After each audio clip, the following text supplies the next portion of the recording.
Good afternoon, everyone, and welcome to the meeting of the Leicestershire Health and Wellbeing Board. This meeting is being broadcast live via YouTube, and it will be archived so you can view it afterwards. We have apologies for absence from Councillor Cheryl Cashmore, Sarah Prima, Caroline Trevidic, Deputy Police Crime Commissioner Rani Patel, Kevin Allen Kimani, and John Wilson. Rashna Vyas is attending in place of Caroline, and I'm not sure if Heather Pick is online in place of John. Can't see her at the moment. Just for information, and she can watch it back if she's not online, but this is Heather's last meeting as she's due to retire at the end of March. So I'm sure all board members would wish to join me in thanking Heather for her hard work and support over the years, and we wish her a long and happy retirement. Item 1, minutes of the last meeting, pages 3 to 10. I propose that the minutes of the meeting held on the 31st of October 2023 are taken as read, confirmed and signed. Is everyone in agreement? Thank you. Item 2, urgent items, there are none. So move on to declarations of interest. Do any members have any interest they wish to declare in respect of any items on the agenda? Yes, Mr. Kaufman. Chair, I don't know whether I have to declare that my son works for the NHS England. Is that a declarable interest? Or am I just boasting? It's noted. That's fine. Thank you. Next, item 4 is my position statement, which I think you've all received. I thank the NHS for the update. Obviously, the industrial action is obviously playing into the issues as well. But I'm really pleased to see the elective care, the long waiting list coming down. So that's a real positive for residents.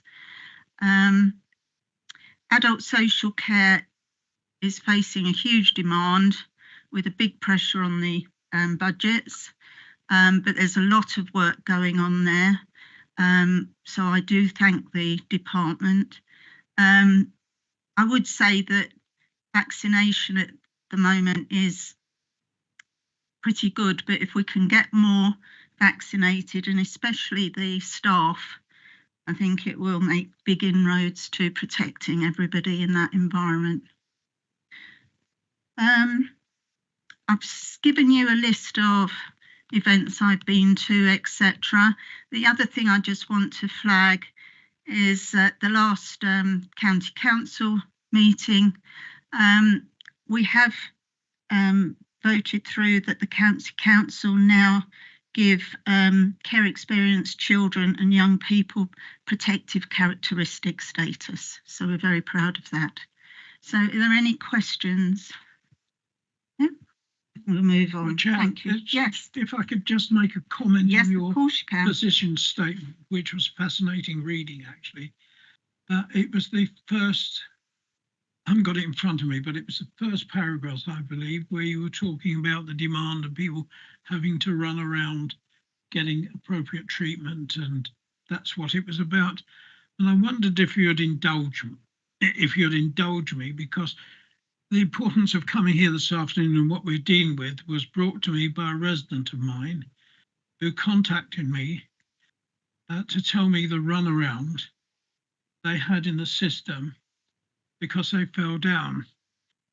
And it'll take a couple of minutes, but I think it's important that us sitting here should know what really happens on the thing. This resident fell down in London and was with a group of people that included a doctor.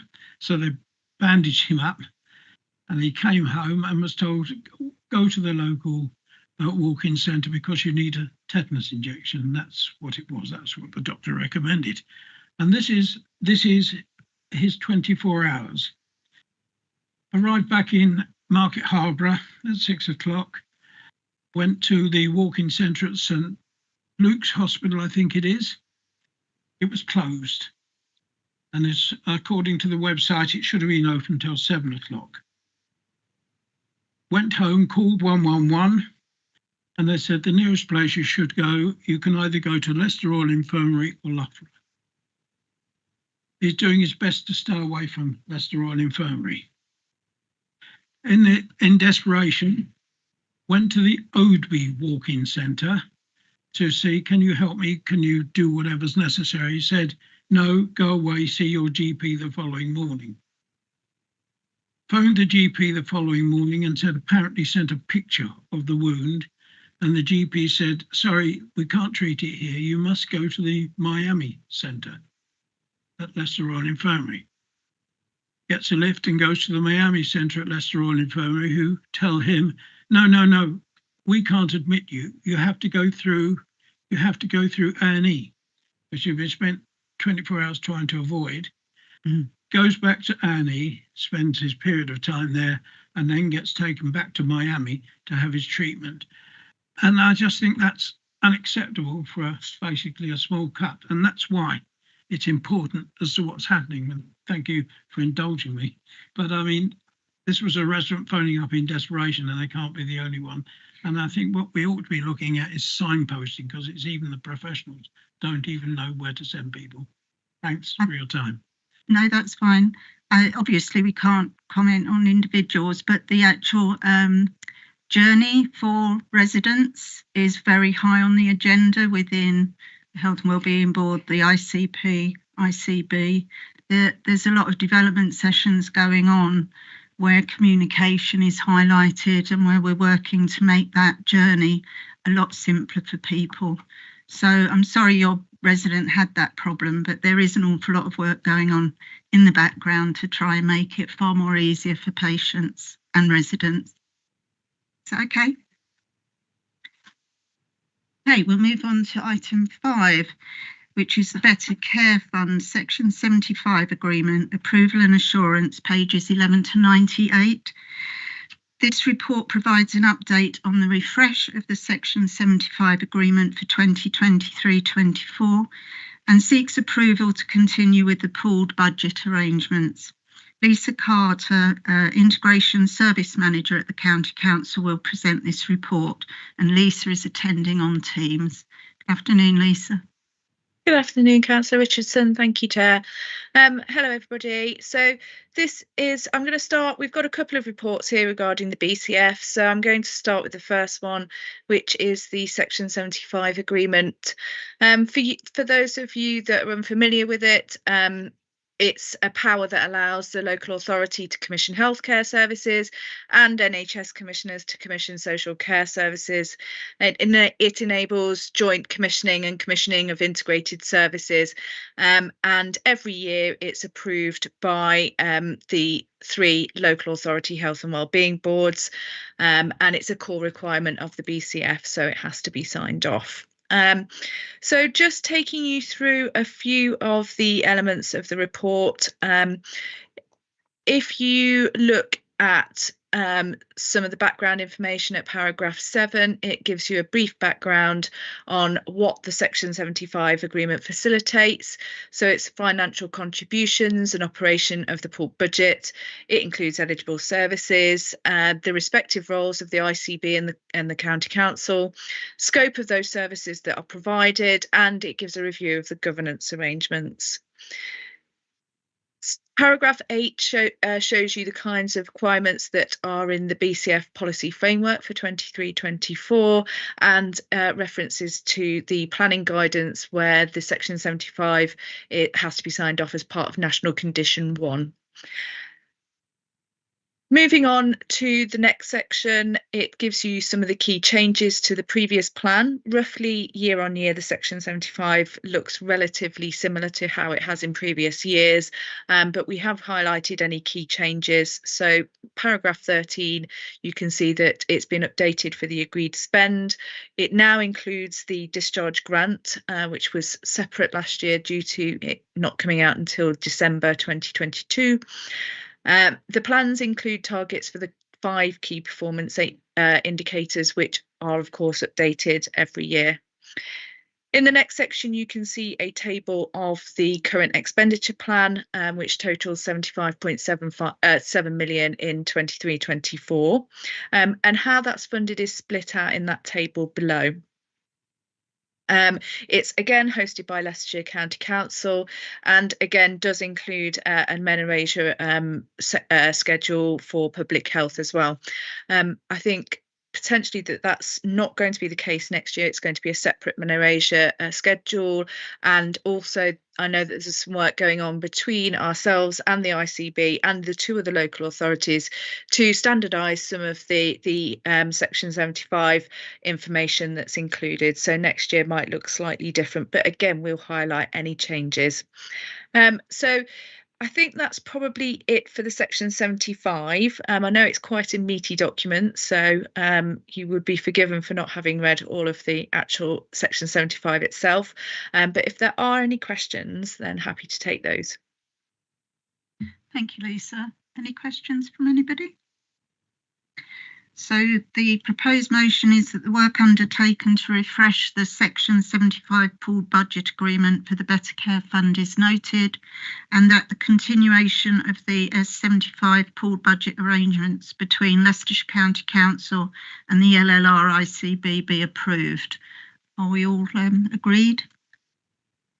Yes, thank you. Now item 6, this is the Leicestershire Better Care Fund Plan and the Q3 return 2023-25, pages 99 to 186. This report provides an update on the final BCF plan for 23-25 alongside the Q3 BCF return, and Lisa Carter is again going to give the report. Thank you. Thanks, Chair. So yes, the next two reports on the actual plan for 23-25 and for Q3 are for noting. They have been previously approved by the Chief Exec of the County Council using their powers granted to them from the Health and Wellbeing Board for submission to NHS England. So what I wanted to do was to bring the actual 23-25 plan itself alongside the Section 75 agreement. Even though previously signed off, it's all there for you to have a look through. Hopefully, I know we do try as best as we can to align decision making with Health and Wellbeing Board dates so that you can see as much of either the finished plans or the plans for sign off, or work to develop those plans as we go along. So this year, unfortunately, we had a planning session with Health and Wellbeing Board members in, I think it was June time, prior to submission of the actual deadline. So this is coming for noting as it was the final submission. You can see that there are various different sections that go along with the BCF return. You've got the plan itself, you've got a narrative, and you've got a template for that shows all the income, expenditure, demand and capacity modelling, etc. There are again the same or similar 4 national conditions that we have to meet. They are shown from paragraph 14 onwards. The strategic narrative sets out our approach. Paragraph 19 and 20 shows you the income, which I previously stated as part of the Section 75. And paragraph 21 tells you what our metrics are for the next 2 years. In paragraph 23, for this year, the actual demand and capacity model formed part of the return. It was separate last year, and this year it's been embedded within the actual return itself, and that tells you for year on year. So even though the plan is for 2 years, the demand and capacity model is done for 23-24 and then 24-25 separately, along with income and expenditure. So we will be expecting a small shortened version for 24-25 as a plan on its own, which we will of course bring to yourselves when that's ready to go. We haven't had any details as yet as to what that might look like, neither have we for year end for 23-24. as part of the Q3 return, you might remember last time we were in time for you to approve the Q2 return.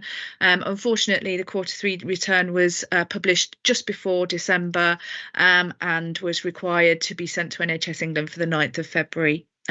So again, this is reporting for information. It does give you an update on where we are with metrics. The Q3 is slightly different return to the Q2. Q2 centred around where progress against demand and capacity modelling. Q3 was an update on expenditure and outcomes for expenditure, which you can see on one of the tabs in the attached spreadsheet. It also gives an update on the metrics. So from paragraph 29 of the report onwards, you can see what our current performance is up to Q2. The reason it's up to Q2 is because Q3 hadn't finished, so data wasn't published in time for that to go into return. So it gives you an update currently of where we are against Q2 performance for each of the indicators. It gives an updated spend and activity, as I mentioned, and tells you all of the outputs that are currently been delivered against each of those schemes and the expenditure that sits alongside that. So it's quite a good, thorough report as to where we are in year with the BCF. I think that's it from me on those two. Thank you, Lisa. A lot going into those reports, and as you know, I'm disappointed when they don't match up for us to actually have them come to the Health and Wellbeing Board to sign off. But you know that if we can do that, I'm very for that, please. I'm pleased that where we are slightly off target on some of these things, the commentary shows that we've already taken action or are taking action to mediate those, so thank you. Anybody else got any comments? Or Mike? Yeah, thank you, Chair. It's probably a difficult question for Lisa to answer, and I sort of get the bits where we're saying we're off target. But if I read it right further down the report in the detail, there is a good couple of indicators where, for instance, we're in top, upper quartile performance anyway. So I suppose there is a question for me about, should always challenge ourselves to do better even if we're at the top, but what realistically is the scope to meet what is a challenging target? As we're looking to go from second to first is as bad as tough a stretch as trying to get out of the relegation zone into mid-table, if you like. Is it realistic? I think for some of those, you're absolutely right. I mean, we have had the discussion with our BCF leads where you are top quartile and where you are looking at 92, 93% performance. If you improved on that by 1% every year, we're going to be asking for 100% come the next sort of 5-6 years. So yes, you're right. It isn't always realistic for us to actually improve on some of the top quartile performance that we've got. So what we do is we look at where we can to either maintain that or improve on it in a very small kind of, 0.5% kind of way, whilst also being realistic and making sure that we challenge ourselves. Often, even with the challenging performance, it is okay to stay the same. We've talked about how we've had increased demand, quite significantly increased demand. So to actually continue performance at a certain level with increased demand is an improved position to a previous year. So we do take all of that into account. And when we report at the end of the year, that's a really good way of saying, actually, within heart reablement, for example, we have 90% of people are still at home 91 days later after reablement. We've improved on last year because we might have reabled 1,000 people a month, but this year we've reabled 1,500 people a month. So it's actually maintaining that performance whilst we've had an increase in demand. So we will make sure that we reflect any of those kind of nuances within any year-end reporting. It is important to also note that in-year data isn't always accurate when it comes to the national full set of data that comes out roughly around June time every year. So in-year data, for example, for falls or emergency admissions for non-elective reasons, that can be in year slightly different to how it is when it comes out of the actual records for a full year. Thank you for that. And it's also, I mean, obviously we're using Q2 data in this as well at the minute, so we've got a quarter that's not there. Raksha. Thank you, Chair. Lisa, thank you for this. And you've got a couple of hundred pages here, but it doesn't mask the amount of work that goes into making all this hugely successful for the population. So thank you, particularly on that reablement metric. We know that when the systems across the country, we've got that reablement metric up there. It's really good quality care for the people that we serve. So thank you. The question is around the emergency admission metric, as you'd imagine, Lisa. We're quite some way off meeting the ambulatory care sensitive conditions metric there. I wonder if we've done any work on from an equity perspective to understand at neighbourhood level if there's anything different that we could do across health and social care and all of our partner services to understand what we could do to provide better care for that population, please. Yeah, I think actually that's, and thanks for your support on all of this. I think that's probably one of the areas that we do need to do a little bit more work. As you know, as part of our intermediate care work, we've now moved to sort of the next phase, particularly with Pathway 1, where we're looking at Home First being a more proactive model that is around step up. And also as part of the P2 work, so around bedded requirements for people in the community, we are also looking at what a step up model would look like. It is, I think, one of our gaps at the moment, Rachna. I think it's one of the areas that we really do need to start to think about. We are doing some proactive work around falls, because linked to the fact that we've got more admissions for ambulatory care conditions, we also have more people being admitted due to falls. So we are looking at that as a partnership. Myself and Kerry had a meeting yesterday to talk about 2 lots of programme management to support that across LLR as well as at a place level, to really look at how we can reduce and commission services that prevent those admissions. However, it is worth noting that we've done an awful lot of work on reducing admissions from care homes due to falls, and that's been really, really successful. But it's building on that within those community plans and making sure that our INTs are working to some of that locality level data. So we're trying to push the utilisation of population health management data, but we've got a way to go with that. It's the thing that's kind of next on our agenda. Yes, Ms. Radford. Yes, thank you. With my lead member's hat on, yes, it's an excellent report. Thank you, Lisa. And I'm pleased that we're trying to get on top of it with the falls within the care homes, which is something that when you've come to lead member that we've mentioned. So thank you very much for a very full report. Okay, thank you. And thanks, Lisa, again. And the proposed motion is that the Leicestershire Better Care Fund Plan 22-23, including the planning template and narrative and Q3 return, be noted, and that the action taken by the Chief Executive of Leicestershire County Council, following consultation with the Chairman of the Health and Wellbeing Board, approve the BCF Q3 return for the NHSE submission deadline of the 9th of February 2024 be noted. Is that okay? Thank you. We move on to item 7, which is the Joint Strategic Needs Assessment, Substance Misuse and Alcohol, pages 187 to 196. This provides a summary of the headlines, conclusions and recommendations from the 2 recent JSNAs for substance misuse and alcohol. Kirsty Walton, Strategic Lead for Health-Related Harms, will present this item, with Hannah Blackledge, Lead Public Health Analyst, in support. And I believe there's a PowerPoint presentation for this. Thank you.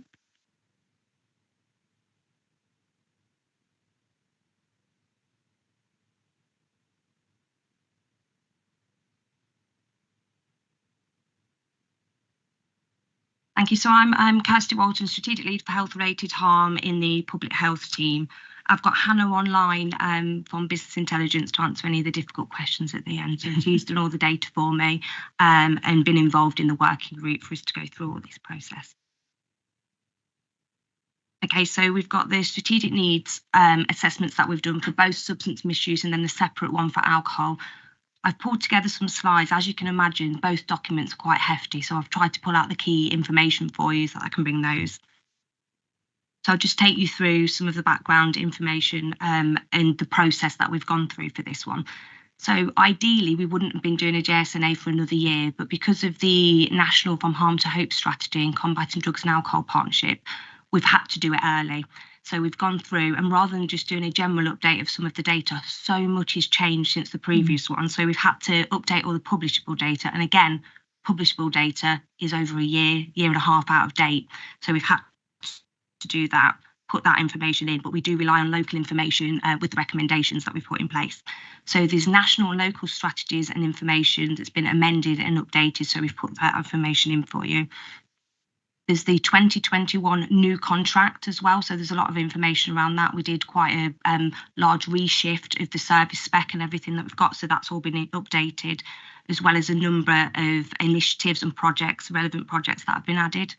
So we've involved stakeholders via working groups. We've had one-to-ones and email exchange to ensure that everybody's included within the process. And then obviously today I'm presenting to yourselves the final documents for sign-off. So I've added this here. This is something that I've created to show the Combating Drugs and Alcohol Partnership governance structure. So it's to show the different groups and how we link into that governance and how we link into these groups. So you can see at the top, we've got the orange, which is the high strategic levels. So Health and Wellbeing Board, Strategic Partnership Board, Exec, which has the Combating Drugs and Alcohol Partnership strategic board within it, and then Leicestershire Safe Communities Strategic Board there. Then we have the Combating Drugs and Alcohol Partnership Operations Group with a number of targeted focus groups under there. And you can see that the JSNA Working Group is one of those. So we do have the Drug Death Panel Continuity of Care Toolkit. We've got the Substance Use Harm Reduction Network, which is our lived experience group, as well as a young person substance use working group, and then the delivery group that we've set up. So that's in its early stages. We've only had 2 so far, so we're progressing those. And again, the JSNA working groups, with the recommendations we've got, what we will do is either continue that or we will add ourselves to relevant groups that are already there so we can drive forward the recommendations. So substance use and alcohol misuse, it's often referred to as drug misuse or the substance misuse in the JSNA largely, and it refers to illicit or illegal drug use. So people using substances are usually divided into the 4 groups. So this is how they measure it nationally. So it's opiate use, non-opiates, non-opiate and alcohol, and then alcohol specifically. So there is a JSNA specifically focused on alcohol, but that's around excessive alcohol consumption, including alcohol dependency. And there's a specific chapter that's within the substance use, and you'll see that our integrated service covers both, so it's interchangeable. So impact of substance and alcohol misuse. So for substance misuse, it's long-term health and mental health conditions, early death, reduced quality of life and economic opportunity, increased social issues, increased level of violence and exploitation, increased level of trauma, and then those ACEs.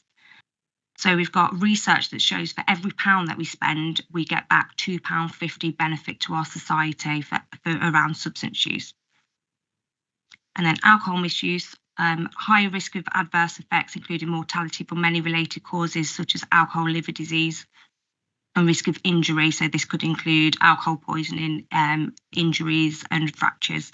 So it's a significant contributory factor to violence and disorder, which does include domestic abuse.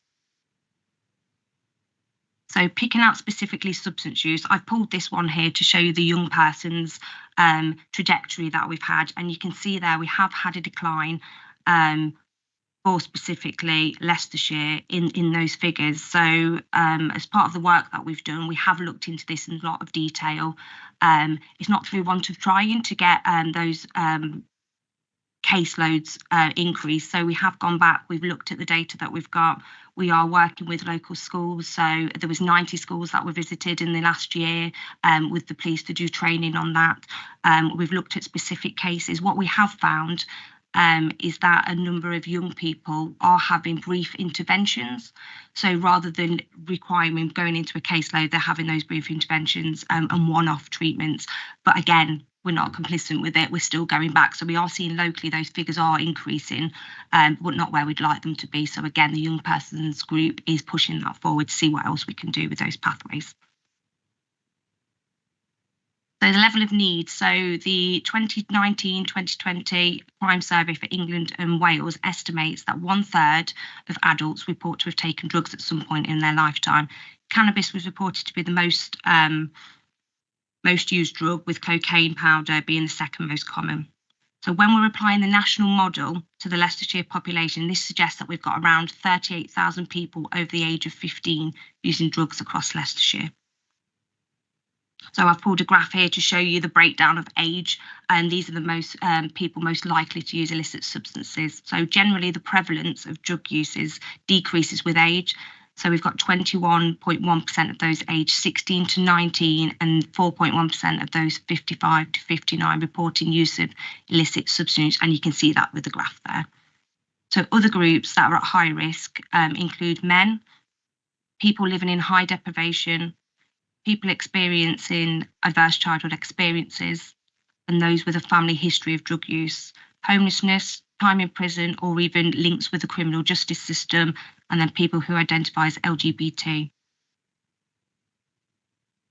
So the local treatment service, so we have a local substance misuse service that covers both drug and alcohol as an integrated service. So it's commissioned by Leicestershire and Rutland County Council with contributions from National Probation Service and the PCC's office. So 4,595 people were identified to have been provided with brief advice by Turning Point, our main treatment provider, in 21-22. There are a number of routes into treatment, with referrals coming from numerous points into a single point of access. So our largest referral source is and still continues to be self-referrals, followed by the Criminal Justice Service. So adults, so again, this shows you the breakdown that I mentioned and how they break down the 4 different areas. And you will see that we have had a year-on-year increase for alcohol, and that has continued. So these figures for 2020-21 show that there were 1,656 adults in treatment for Leicestershire. That excludes the alcohol-only treatment, with over 2/3 of these in treatment for opiate use. Locally, that's dropping now, and we're doing a lot of work around opiate use and harm reduction techniques and putting those in place. And that trajectory for alcohol has continued, but that will be down to a lot of those projects and initiatives that I was talking about and that I mentioned in the JSNA that have increased those numbers in treatment that are coming in. So these are successful completions that I thought it'd be good to show you these. So you can see from here, these are people that have come through the Turning Point service and successfully treated. So they've not relapsed. They've stayed either abstinence or where they're expected to be. So we've got 1,656 people in treatment in 2020-21, 20% successfully completing treatment, and that is above the national average, which is 14%. And then for young people, so those up to 18 years, it was 87%. And again, that was 79% nationally, but we've got lower numbers for that, so we expect that to be slightly higher. And then successful completions for opiates now sits at 7% locally and 5% nationally. So we're above the national average for all of our successful completions. Alcohol misuse. So those that are most likely to consume alcohol to excess. So it's estimated to show consumption generally is highest for those 55 to 74-year-olds. And lowest for 16 to 24-year-olds in England. Rates were higher for men than women. Those on low income do not tend to consume more alcohol than those on higher socioeconomic groups, but alcohol-related harm, including alcohol-specific mortality, tends to be higher in those in disadvantaged groups. So those that identify as LGBT, people experience homelessness, military personnel, and then people in prison. So level of need. So Leicestershire has significantly high proportion of adults who drink more than 14 units per week compared to England. So it's 29.8% to 25.7%. So significantly high proportion. Also reported binge drinking. Again, we're higher than the national average at 21% compared to 16.5%. So the unmet need estimates are now at 74%. We were at 80%, but again, because of all that work that we've done and pushing all those projects forward, we've managed to reduce to 74%. So there are people who require support with alcohol within Leicestershire that aren't currently getting it. So that's around about over 4,000 people. So during COVID-19, alcohol consumption changed for high-risk drinkers. So anybody that was drinking more than 14 units. So national figures have shown that there has been an increase in the amount people drink since lockdown. And again, this is similar for hospital admissions for alcohol within Leicestershire. So yes, we are below the national average, but actually the numbers going into hospital have increased. So adults in treatment. So for 21-22, there were 1,040 adults in treatment for alcohol specifically, with more than 57% are men, and then we've got 43% women. Of those in treatment, 74% were newly presenting in that year. So new presentations, new people coming into that service. So that's higher than the national average, which is at 67%. So in Leicestershire, a total of 125 cases, or 16% of all new presentations, left treatment in an unplanned way before 12 weeks, which is significantly higher than the national average. And this is something that we're working on. So within the new grant that we've got for April, we have a plan to completely change round the front end of the system to ensure that we keep people for much longer. And we've done quite a lot of research through a formal research project to find out why people aren't staying in service. So we've taken those forward as formal recommendations. So the average number of days drinking for those exiting treatment was 19.8 on entry to treatment and then 12.5 on exit, which is slightly worse than the national average, and that's at 20.5 to 11.5. So improvements and recommendations. So gaps and areas of improvement that we've got that we're looking at. So estimate numbers of residents with a perceived need for treatment who are not in treatment. So opiates is at 53%. So around 1,300 individuals, and then alcohol, like I said, it's at 74%. So a likely increase in level of need for over-the-counter medication.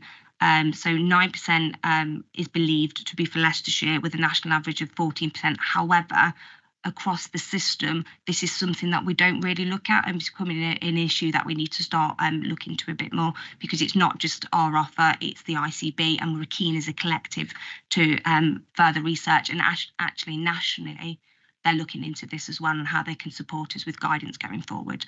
So alcohol brief intervention and wider health and wellbeing outcomes for those completing treatment, and then mortality rates for chronic liver disease, alcohol-related mortality and alcohol-specific mortality are all significantly higher in males compared to females.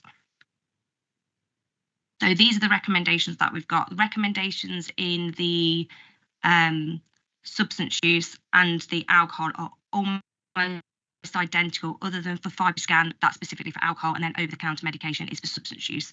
So we've got improved identification and referral of individuals with substance use into treatment to reduce the treatment gap. So those figures that we're talking about, the unmet need, the 74 and 52%.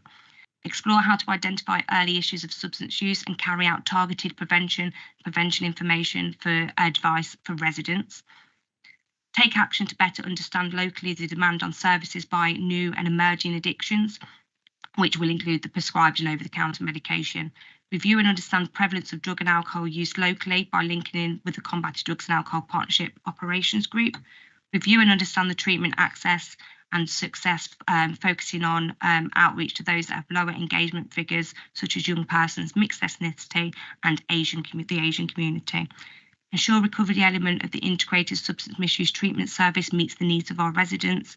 Explore wider recovery networks available to our residents for those that have been in treatment and those that have not. And then continue with the partnership approach to the review of our drug-related death panel that we have in place, and maintain and build that panel that we've already got. Consider a partnership approach that focuses on targeted interventions for most vulnerable individuals and on those individuals placing the most demand on our services. So we're looking at frequent A&E attendees to begin with. Ensuring that there are strong pathways with stop smoking cessation, and ensure that the pathways are built on that we've already got through the new worker that they're having with via smoking cessation. Liaise with partners to understand the specific opioid addiction issues and how partners can work collectively to make improvements for residents. Work with partners across the local authority and NHS to maintain clinical substance misuse services, as required by NHS and OHID. So work with partners to support behaviour change via fibre scanning, which results in referrals into the treatment system. Work with partners to improve referral rates between mental and physical healthcare services that then achieves the government's aims for the From Harm to Hope strategy that's in place. So obviously we're here today to present the Health and Wellbeing Board, the papers, to get your support to sign it off and then support to carry out those recommendations. And what we want to do is drive forward the recommendations via the current governance structures that we've got in place, and where applicable, create new working groups, and then manage recommendations through the Combating Drugs and Alcohol Partnership. But yeah, whistle stop tour. Thank you, Kirsty. Lots of work gone into that, and some really positive recommendations. It's good we're keeping above the national average for most things, but I'm really concerned that we get our referrals up. And I think one of the things I'd ask partners actually is what we can do to identify people who would benefit from treatment services and how we get them into the referral system. Is anybody else? Yes, Mr. Radford. Oh, sorry, Deborah. Yeah. Thank you, Chair. Few points from me, please.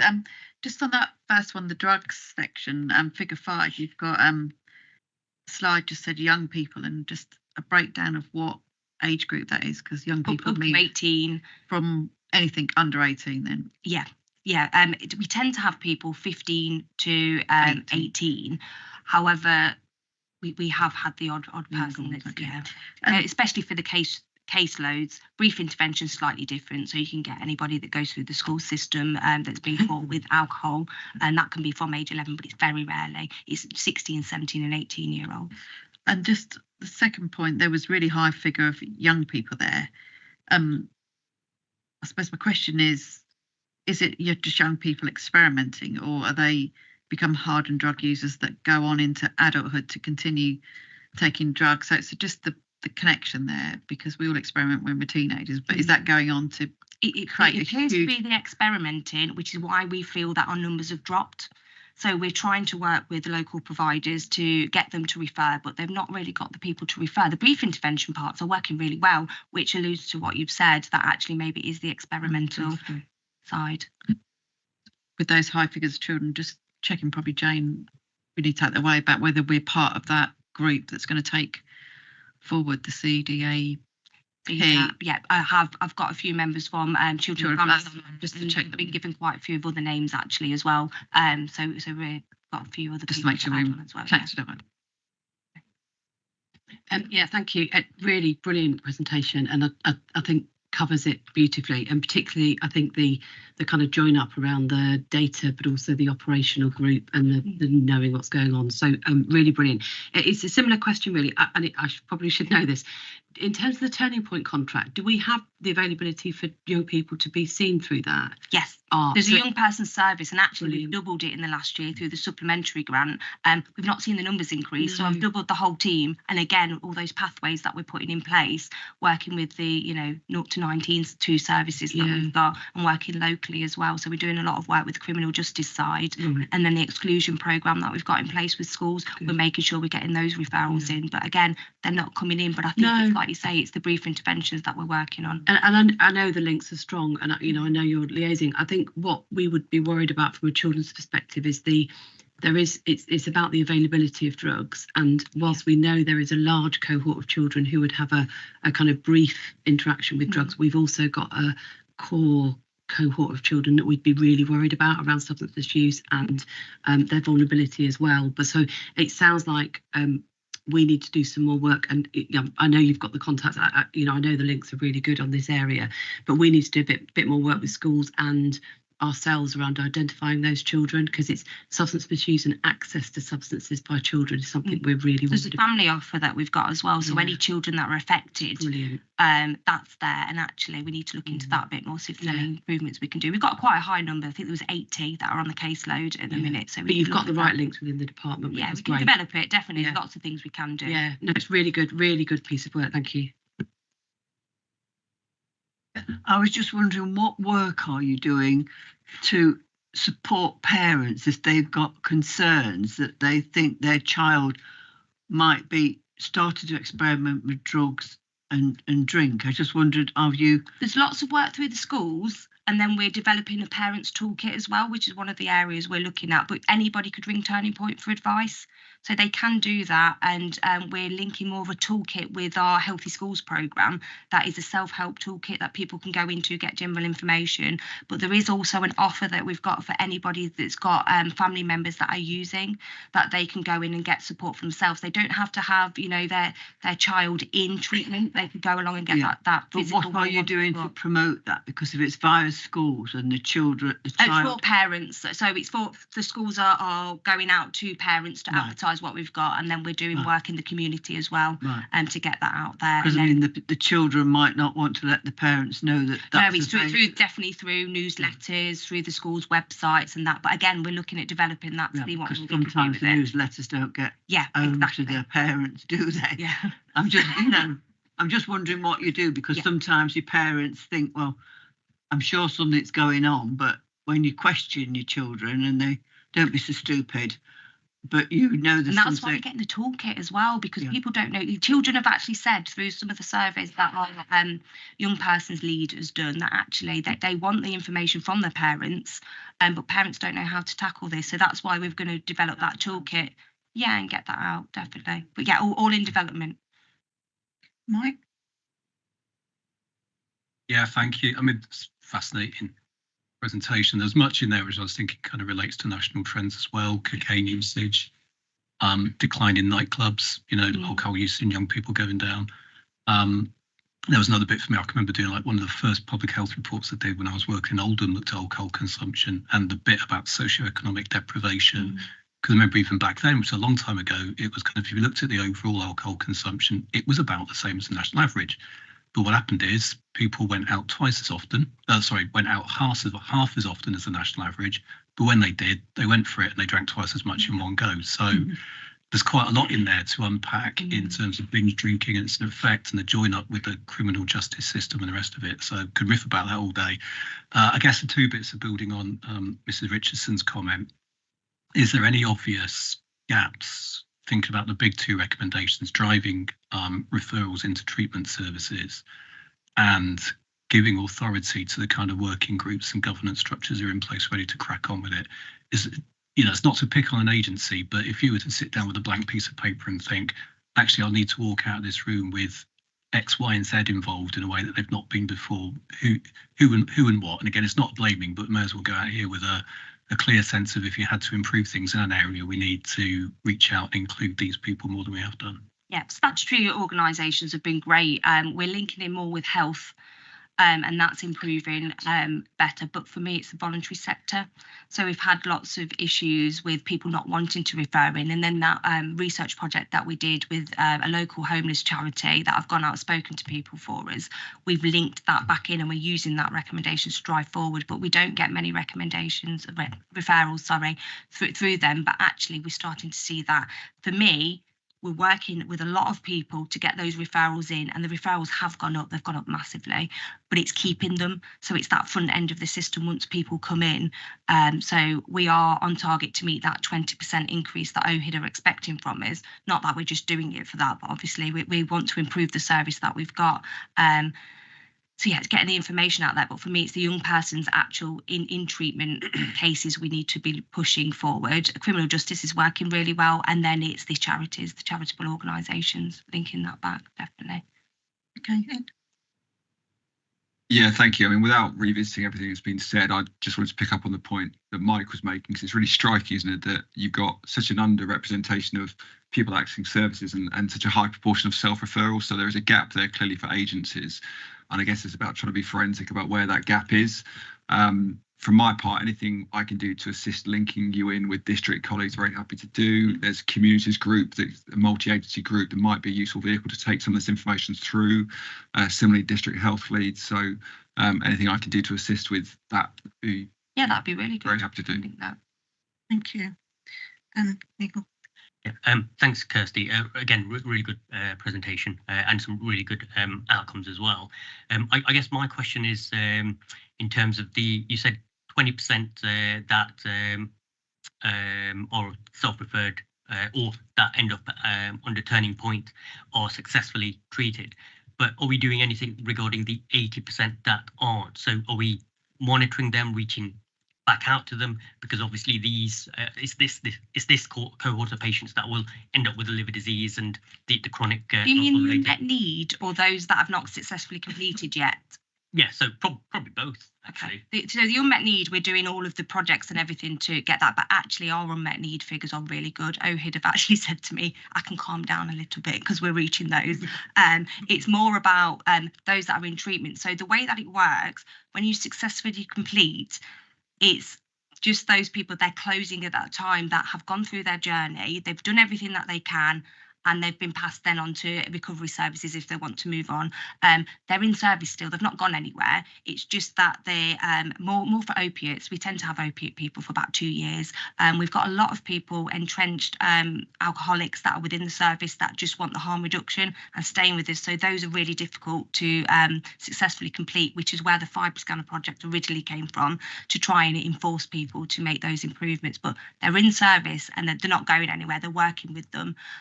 But our figures actually for successful completions are really good. But yeah, they're not going anywhere. They're still there.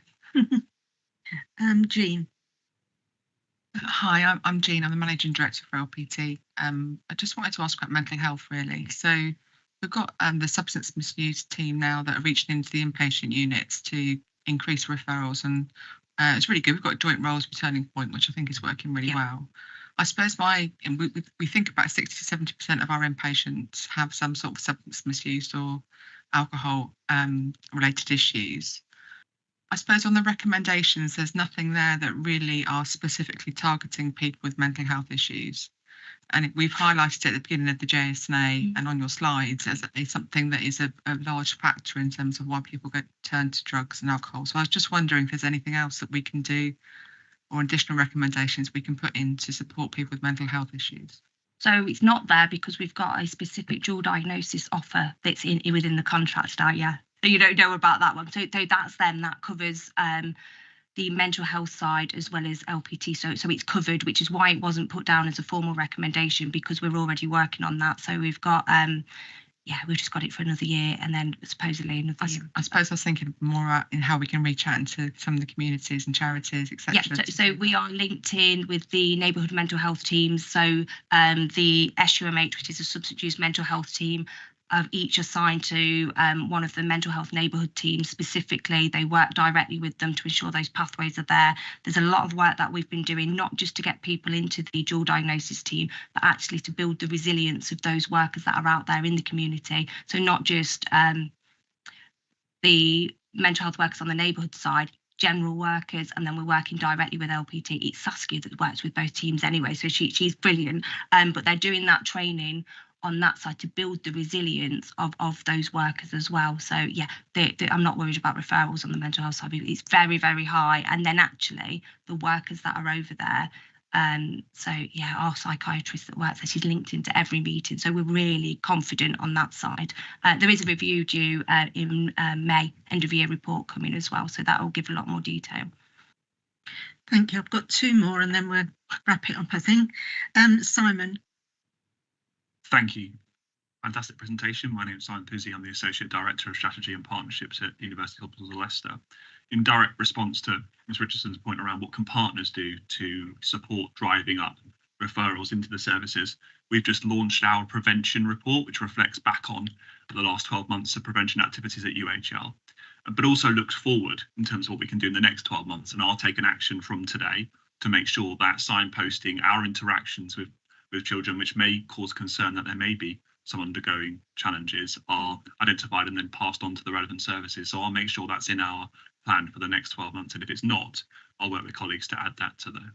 Thank you, Simon. Brilliant. Thank you, much appreciated. Lisa. Just trying to get my camera on. Thank you, Chair. I'd said that I'd stay for the rest of the meeting because Heather's unfortunately been called away. So I'll stay for adult social care on behalf of them.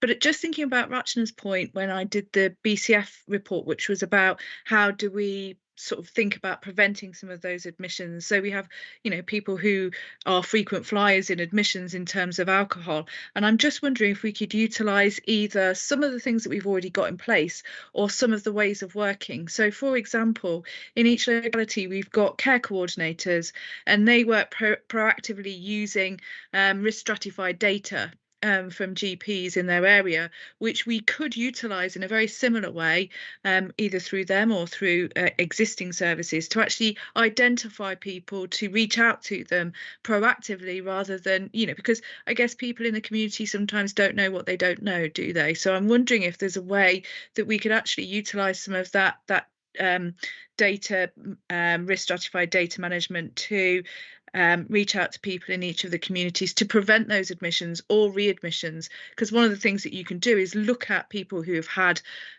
a succession of admissions for various reasons. At the moment, our care coordinators look at long-term conditions, 5 or more, but there's no reason why we couldn't utilise a very similar approach. And just thinking about some of our housing services as well, HET obviously working very closely with people who are homeless coming out of places like the Bradgate unit.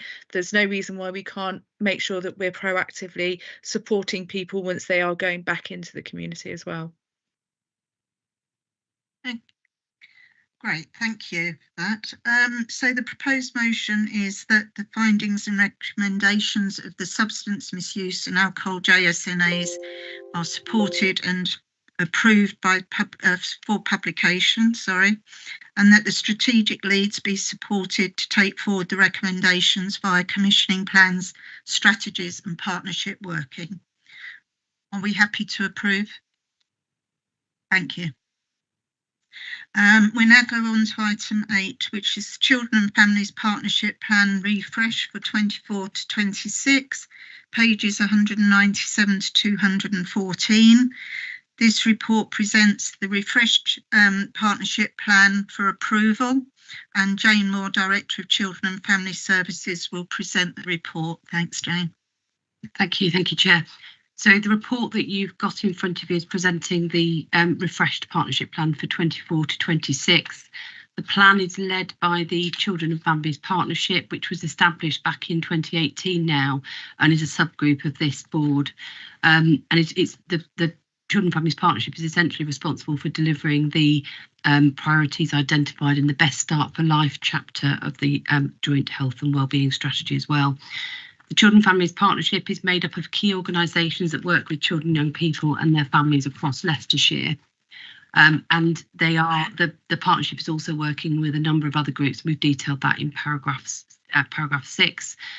Also, young people from the County Youth Council for Leicestershire and members of Youth Parliament also regularly attend the Children and Families Partnership meetings in order to have a direct dialogue with leaders across the system, but also to provide some of the updates that they can give us on the projects and campaigns that they're involved in. So the partnership plan was refreshed by the Children and Families Partnership back in 2023. And based on an understanding of the data and the needs of Leicestershire's children and families, it was agreed that the existing 5 priority areas do remain relevant and well aligned to the Joint Health and Wellbeing Strategy. So the 5 priorities in the partnership plan are ensuring the best start for life, keeping and with a particular focus on early years as opposed to across childhood, keeping children safe and free from harm, supporting children and families to be resilient, ensuring vulnerable families receive personalised integrated care and support, and enabling children to have good physical, emotional and mental health. So we've provided an overview of the refreshed, well, actually it's the actual refreshed partnership plan for 24 to 26. It's in the appendices to this document. The plan continues to be for all children and their families living in Leicestershire.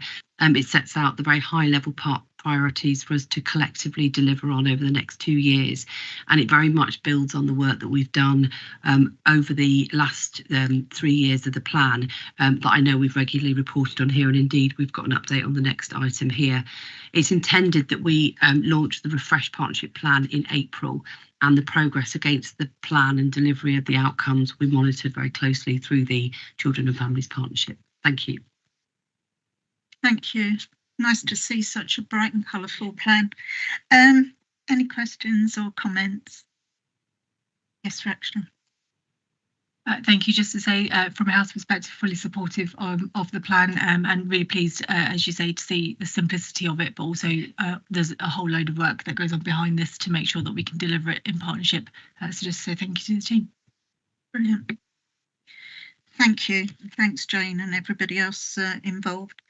The proposed motion is that the refreshed Children and Families Partnership Plan 2024 to 26 be approved. Are we all okay with that? Yes, thank you. And we'll move on now to the progress update of the Joint Health and Wellbeing Strategy priorities for the Best Start for Life, pages 215 to 222. This report provides a progress update on the delivery of the Joint Health and Wellbeing Strategy priorities, and Jane again is going to present the report, and there is a PowerPoint presentation. Thank you. Thank you, Chair. So yeah, this is a progress report that we wanted to specifically focus on progress around two of the spotlight areas. So the first 1,001 critical days and school readiness, but also family hubs as well, and give you some updates since we last came back in October 23. Just as kind of broader context, the priority leads across all 5 areas have continued to work really closely with partners, and I think reflective of what Rash has just said is that there's really good, strong partnership work across all of these priorities, and I think you'll hear through the updates we've got around these areas.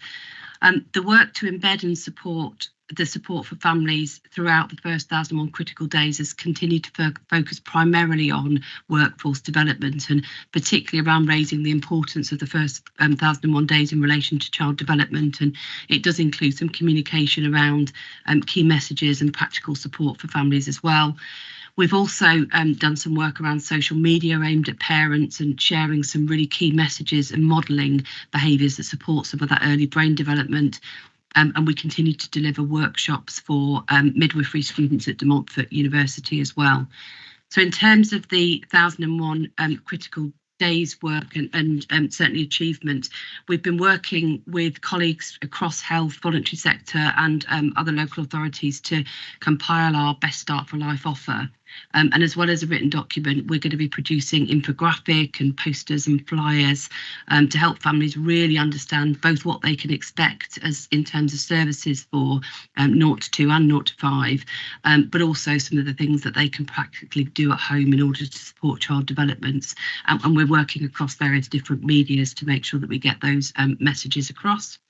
In terms of school readiness, we are continuing to do a whole range of things, both from kind of age 0 up to ready for when those children are about to start school.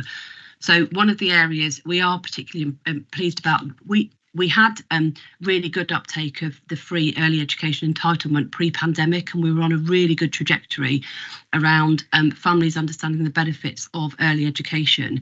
We did see a significant drop post-pandemic, but you can see from these figures that the take-up is starting to go back up. So families are again making best use of the provision that's available for our youngest children across the county.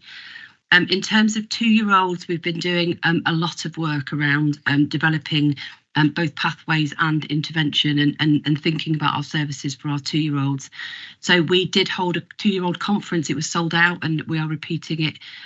We had over 100 attending, 4 workshops, lots of focus on language and self-regulation and some of the social emotional development and personal social emotional development and schemas as well.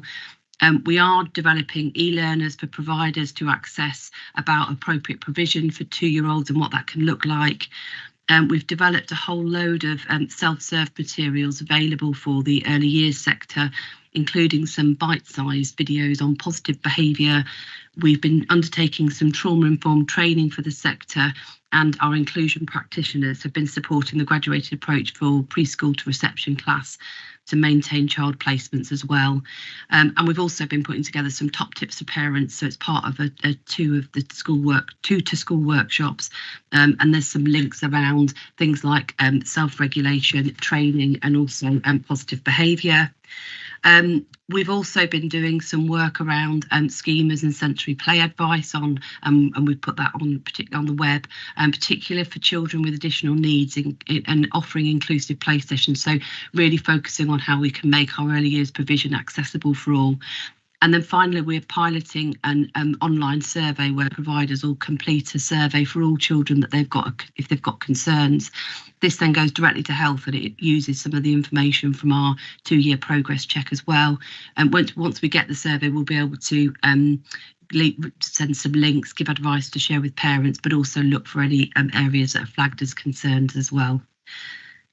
We've also been continuing to undertake a lot of work around COVID recovery programmes. So we did get some money from government. That package is a national package around workforce training, qualifications, and real focus on the early years sector as well. And so we've developed a training package around child development, professional development, level 3 Senko training, and experts and mentors programme. We've done a lot of work across Leicestershire. So we've had 106 practitioners from Leicestershire trained in that. And we've now got 54 practitioners or providers, sorry, who've accessed the DFE level 3 SEND training, which again is really important around some of that kind of inclusive practice across our providers. We've also been doing some work around improving the home learning environment. So we've developed some maths cards where with providers that can be used with parents to develop some of those early mathematical concepts and language. We're using some top tips cards and added voice work choices and listening to children around that. Again, a lot of focus on e-learning for providers, primarily because we're finding that providers find that much easier to access than face-to-face training. We've developed some Portage home activity sheets with some really simple materials that can be used in the home. And we're also developing some easy access activities for children who are not well enough to access provision, or those who've got some significant and complex needs, so that parents can still do some of that sensory play and learning activities once the advisor and practitioners have moved out of the family. And we're also doing some signposting and updates to our web-based service around the Best Start to Life, and certainly promoting that with providers as well. And then really significantly is the work around the expansion of childcare. So we've done a childcare sufficiency assessment that was sent out to all providers, and we did have over 280 responses, which is a good return rate. But we basically were asking them whether or not they were able to expand, and whether they had waiting lists, whether they've got enough staff. So we essentially looked at what the available provision was like in Leicestershire. We've got some data from the DFE that will support some of the expansion. But obviously some of that's based on all providers converting all their 2-year-old places to funded places, and it's all based on the new funding that's coming in for working parents to expand the early years offer as well. We have done some work around funding rates and consultation as well.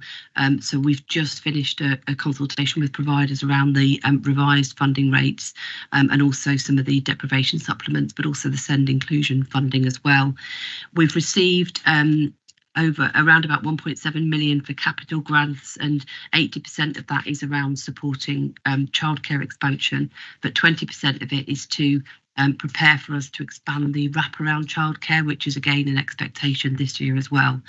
So we've got a number of groups in place to support all of the expansion that's being expected by DFE over the next year, both in terms of wraparound support and the 2-year-old offer as well. And we're continuing to look at our childcare sufficiency assessment to make sure that we can meet the demand that's required for parents who are going to take up some of that new offer. And this is really difficult because a lot of the 2-year-old offer we're developing for children who are not born yet. So in terms of our sufficiency and planning, it's a challenge, but we're working with it. Recruitment is a significant barrier within the childcare sector, and there is some work that's going on nationally now around really promoting working in childcare, but it remains a significant worry for us around providers being able to expand and the kind of staffing and recruitment issues. We have lost over 200 childcare places in the last 15 months, and a lot of that is cited on lack of staffing capacity, but also the cost to deliver. So the government grant doesn't quite cover the cost of buildings and staff and all of the other things that need to happen. But as I said, we are doing a number of promotional campaigns and making sure that we are ready for the expansion as well as we need to. We are working at the moment on our Leicestershire maternity and early childhood strategy. So we've done some really good work with partners around ensuring a consistent and shared message for our 0 to 5 population. Really good attendance from a range of people, and we're now mapping the data across the services to make sure that we can take a collective responsibility for the delivery of the services across the maternity and early childhood sector. And then I'll just move on to the Family Hubs work, which we said we'd also update on. So the Family Hubs initiative was launched sometime last year by government, where there was an expectation that local authorities would develop family hubs across their footprint.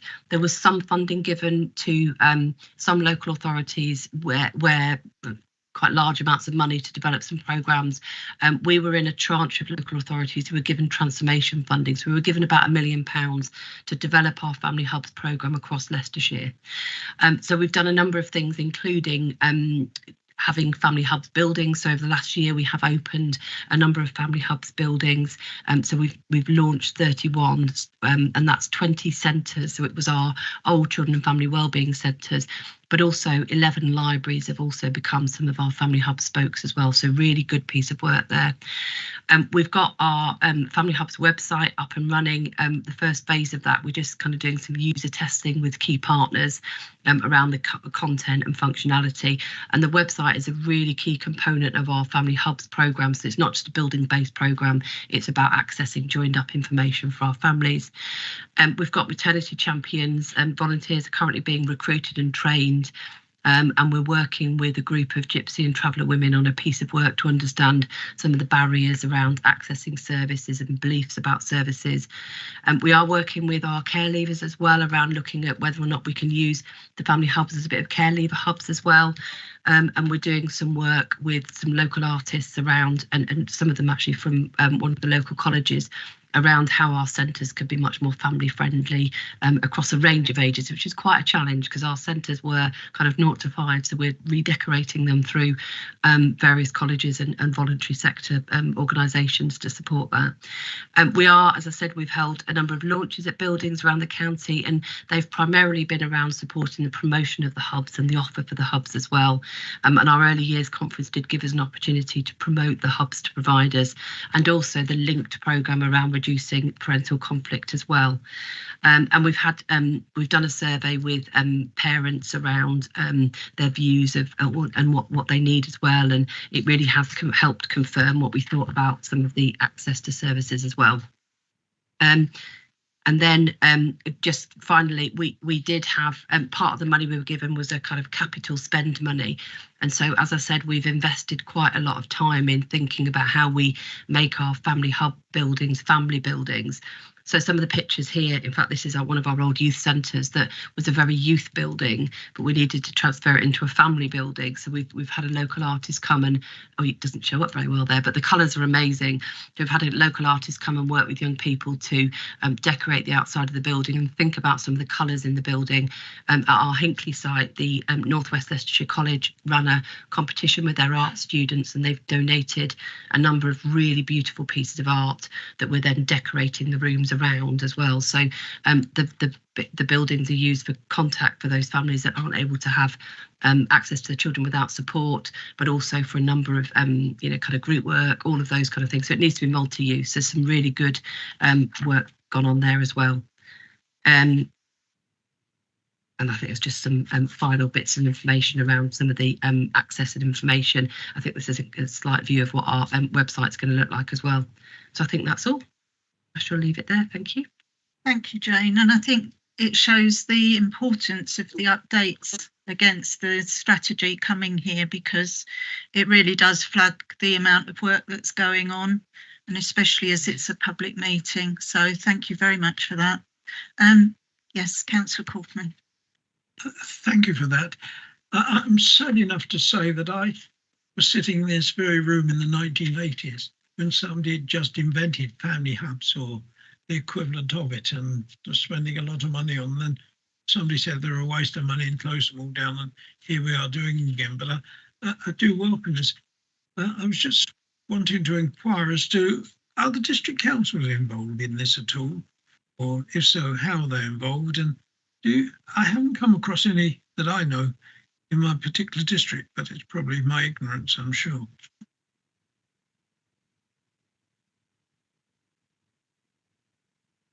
Sorry. So yeah, we're working with a range of partners. So our colleagues across districts will be involved already with the work in buildings. So there's some really good local multi-agency work going on across district areas. And you're right, the concept or similar concepts of family hubs have been around for many, many years. I think we can be really pleased across Leicestershire that we didn't close a lot of our programmes through the iteration of different projects. So they were first built through the Sure Start programmes. We had capital funding in order to build some of the buildings that we've got. They then changed to the Children's Centre programme. There was another initiative in the middle, which I always forget at some point came. But actually what we've been able to do in Leicestershire is to retain quite a few of the buildings. And it's, so we're not building any new buildings for the family hubs. We're repurposing and expanding provision. I think the bit that's really important is that they are the family hubs, whilst there are buildings involved, this is not a buildings-based programme. This is about a network of professionals working together to support children and their families across a range of ages. And in relation to your area, yes, there are hubs in your area. And there was a members briefing sent out a while ago that kind of detailed all the detail about family hubs, but also gave a list at the back of the family hubs in each locality. Thank you. Ed, please. Yeah, thank you. I really welcome the inclusive approach, and thank you for the update. It was good to see as well the suggestion about using these hubs for other purposes like supporting care leaves and things like that. I think it's really positive. I'm aware, and I can't remember the detail, but certainly through the Staying Healthy partnership with Victoria and Mike, we've been talking about developing an approach around women's health hubs, which I think are linked to ICB funding. And the request that we made through the Staying Healthy partnership was, let's please try and join these things up so we don't have another hub creator doing something similar but related but disparate from. So I think it's just about making sure, perhaps through this board, that we keep an eye on that and make sure these things do join up and we're not having competing hubs trying to do the same thing but competing for resources as well, of course. That's been one of my key things, that we're not wasting money by doing two things where we could be doing one. Mike. Yeah, thank you. Just a quickie, I noticed a reference to Gypsy Roman Traveller work, and Fiona's in with a mental health hat on for later on, but we had our Leicestershire Health Protection Group meeting on which me and Fiona were at. And when we dug into a number of things to do with vaccination, it doesn't matter if it's HPV or measles or vaccination generally, Gypsy Roman Traveller community is one of our core targets, with a number of the same issues, kind of access, you know, the engagement with services, the fatalism around accessing services. So we were discussing contacts and links, and maybe it'd be good to try and piggyback on that as well. Yeah. I think that'd be really good, because the focus of the work through the family hubs is around access to services. So I think, and partly on Ed's point as well, I think we did engage with the maternity hubs when they were being discussed, and actually did talk about whether or not the maternity hubs could be part of the family hubs. There was a good reason why they couldn't be, but there was some really good join up work around maternity services in the area. And I think on your point, Mike, we'd be more than happy to support some of that through because we're doing some work around what prevents access to services, or what the barriers to access services. So more than happy to join up on that through the department. Mr. Bradford. Oh, sorry, Deborah. I was just going to say that the website that's launched has a list of all the family hubs in there. Am I allowed to say Google on here? Other search engines are available, so I don't.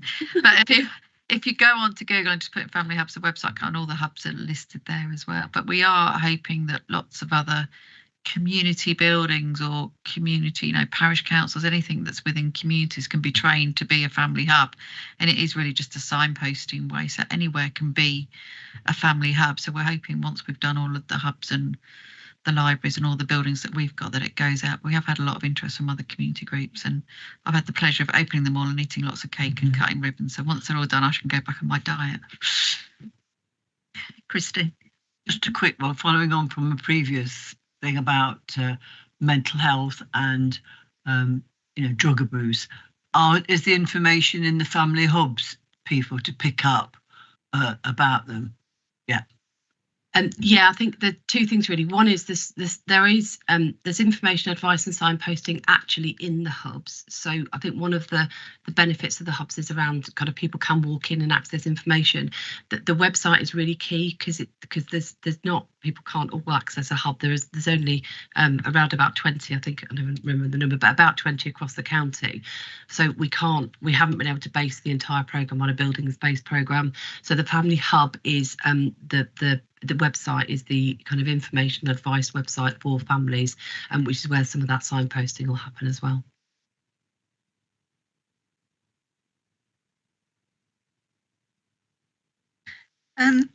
Okay, so the proposed motion is that the progress in delivery of the JHWS priorities be noted. Are we all happy with that? And thank you for the good work. Now on to item 11, which is the Leicestershire Mental Health Subgroup. Oh no, sorry, I've jumped. Item 10, Right Care, Right Person Programme Update, pages 223 to 228. This report provides an update on the Leicestershire Police Right Care, Right Person Programme, and Barney Thorne, Head of Mental Health for Leicestershire Police, will present the report. Thank you. Thank you, good afternoon. The report is for noting essentially what we're wanting to do is provide an update as to where we're at with the Right Care, Right Person programme. There's been a national agreement from the Department of Health and Social Care alongside the Home Office in regards to putting a plan into place. There's a link to what the National Partnership Agreement is requiring.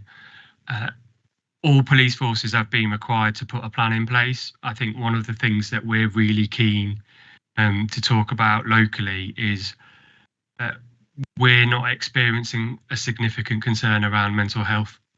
From our perspective, we have an excellent partnership with our public sector partners around mental health in terms of the numbers of times we have to use our Mental Health Act legislation powers.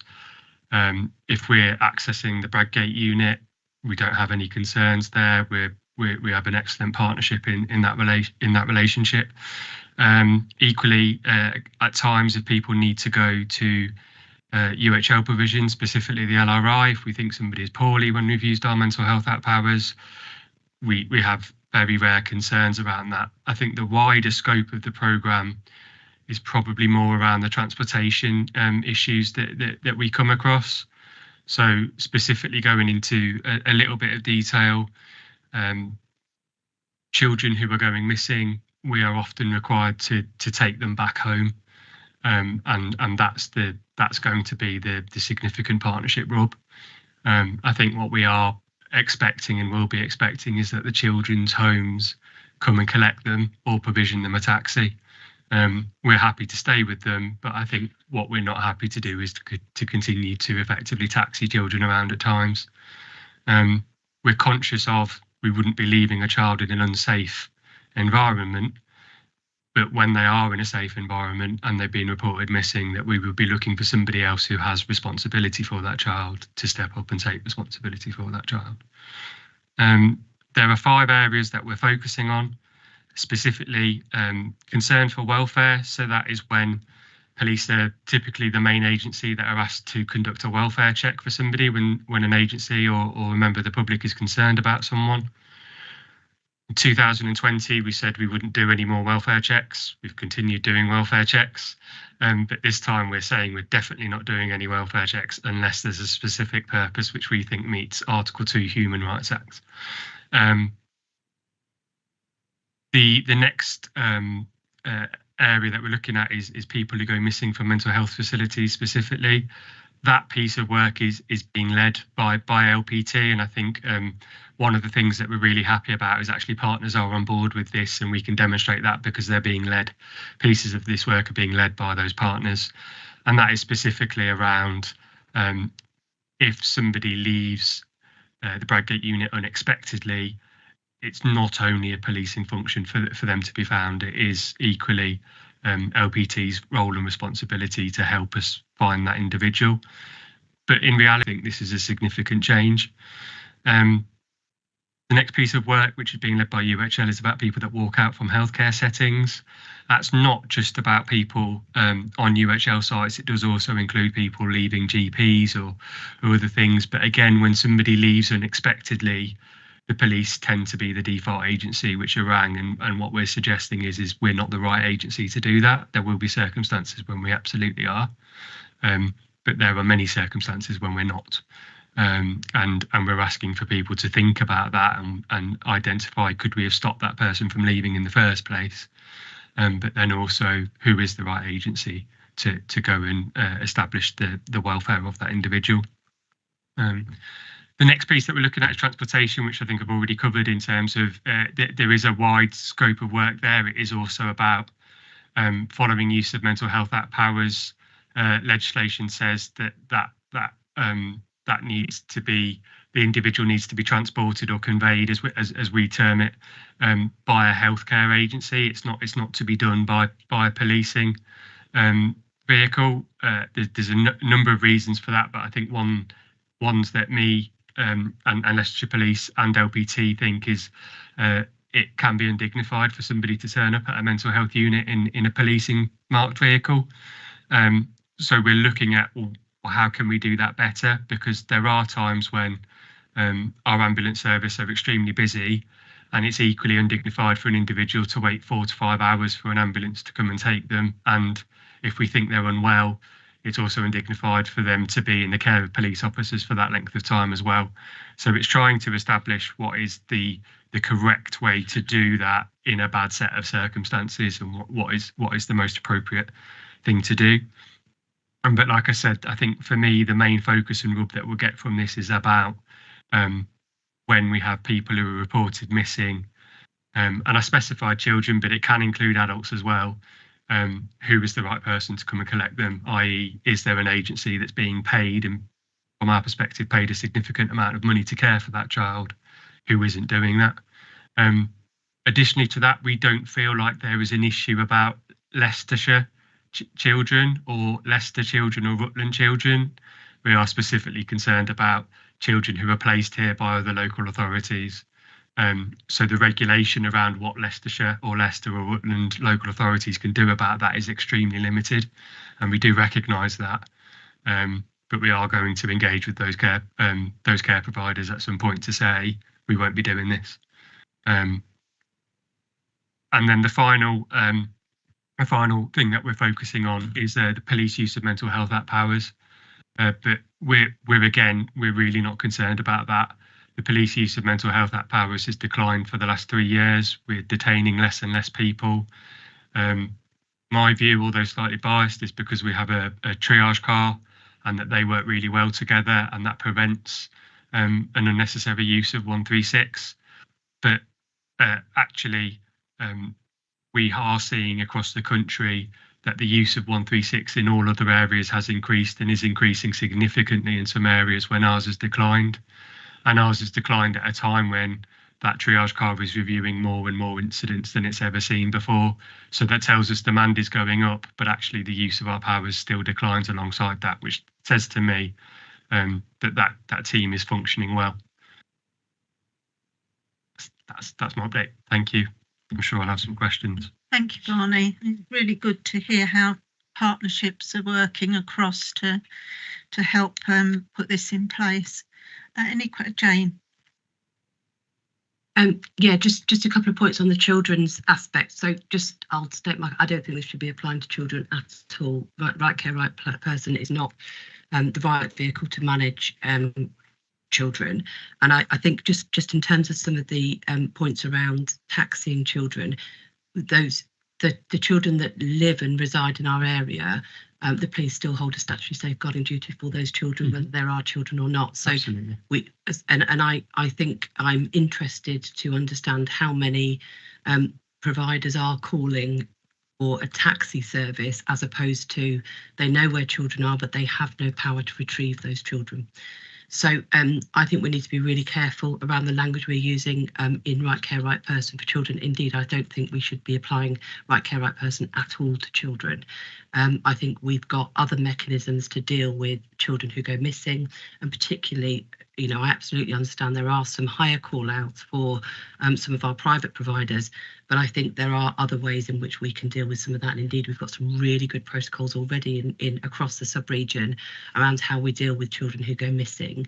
They are always vulnerable children, and there is always safeguarding concerns, whether we know where they are or not, and we ask the police to go and get them, or whether the care providers go and get them themselves. So I think we just need to be really careful around the language with this, and really understanding what's the right approach for children in this. It wasn't established to cover children, and indeed the pilot areas don't have it applying to children.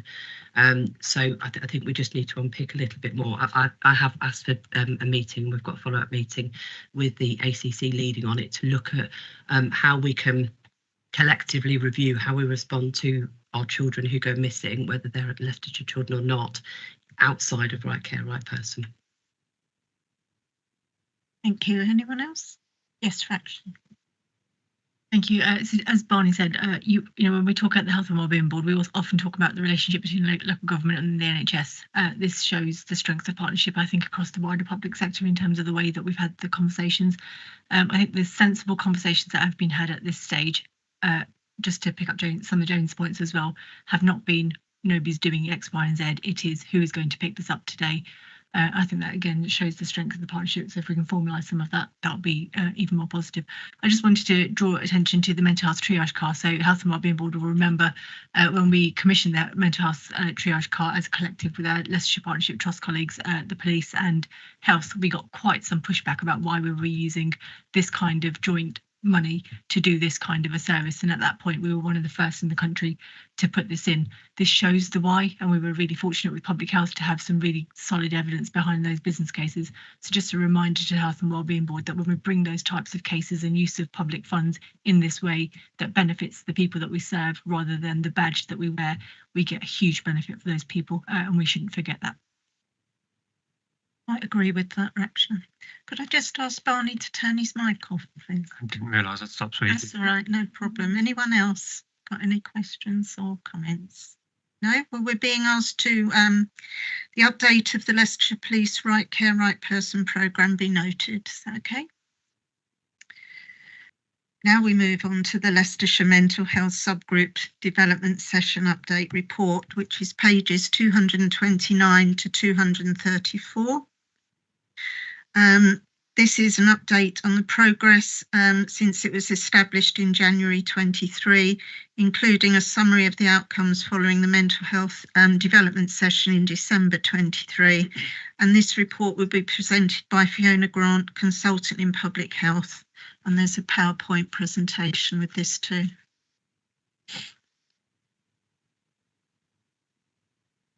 Thank you, Chair.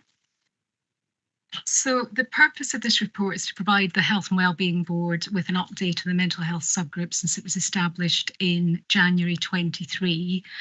And the report will include updates on progress to date, including activity over the last 12 months and future development plans, a summary of the development session held on the 7th of December 23. And as part of the recommendations, the board is asked to note the progress underway by the subgroup, note the feedback from the development session, and support the recommendations raised at the mental health development session. So in terms of the mental health group, the mental health group meets quarterly. It's very well attended by quite a broad range of stakeholders, and it's delivered very much in line with the terms of reference from the paper that was delivered here in December before the group was first established. And current priorities include serious mental illness, particularly improving health check uptake to address the health inequalities we know are experienced by people with serious mental illness. So, for example, life expectancy can be 15 to 20 years shorter for someone who has a serious mental illness compared to someone who doesn't.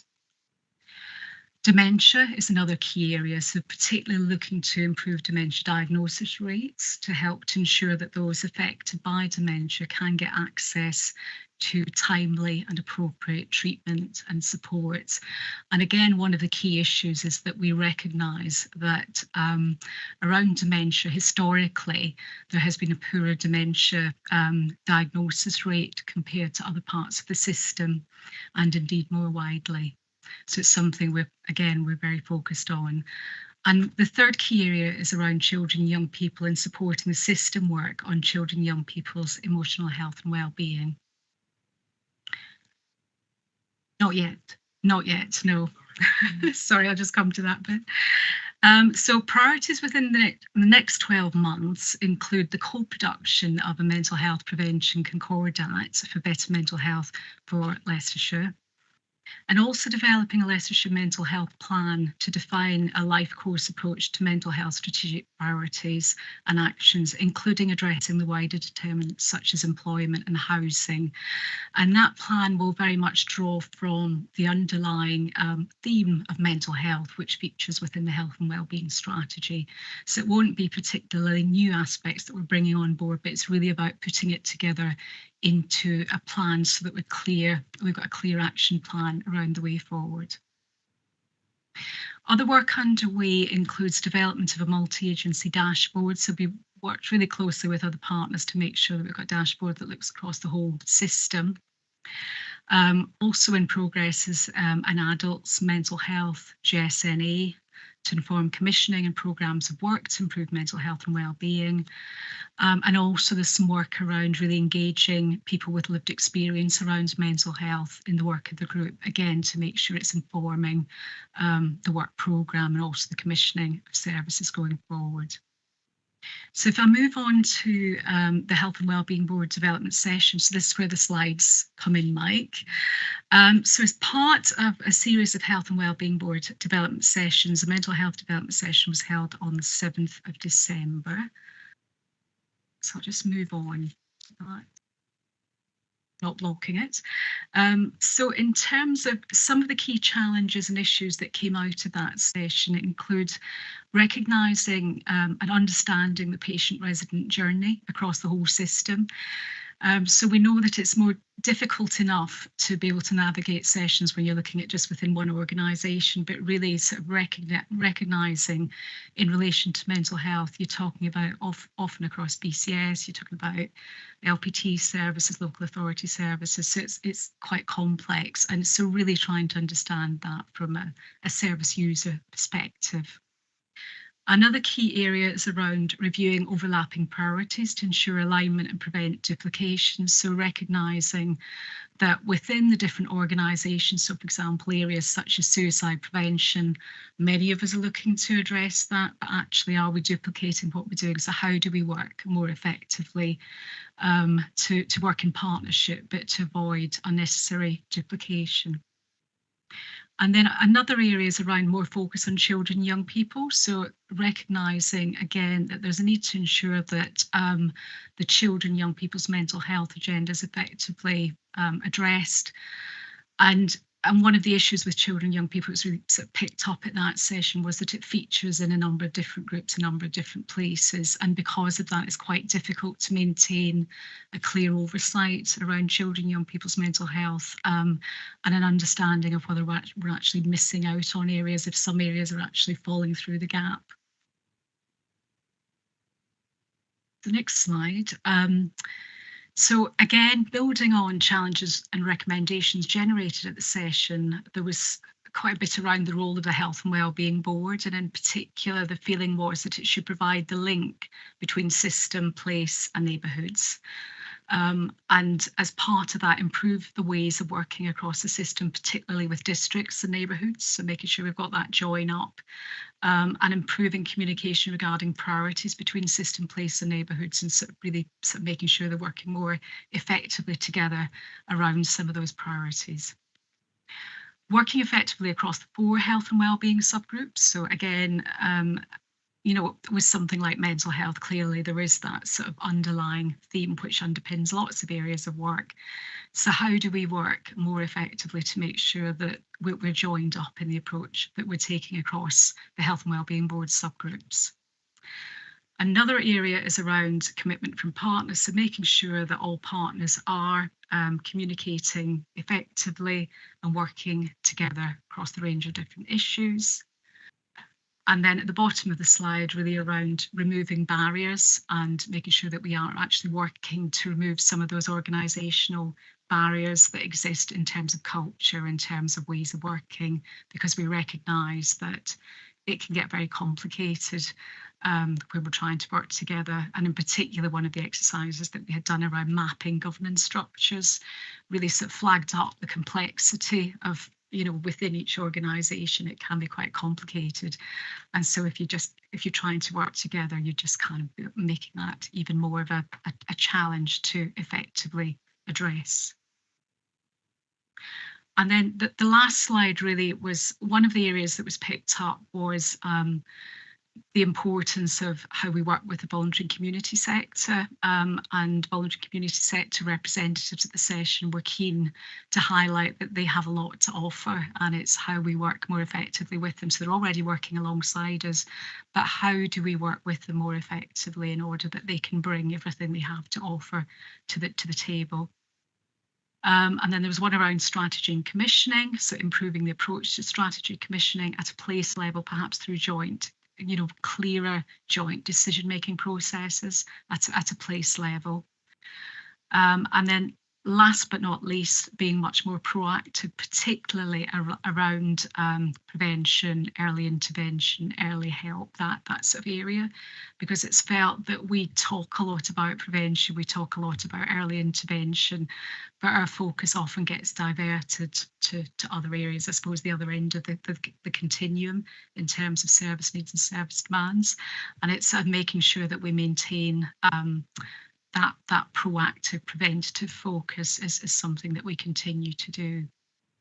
So they were the key points that were raised at the session. And in terms of next steps, what we'd be looking to do is to embed those recommendations and some of those, trying to address some of those key issues as part of the work that we do going forwards as part of that mental health subgroup. But we do recognise that some of these are particularly wicked, particularly challenging issues that will be common to not just the mental health subgroup, but also many of the other subgroups.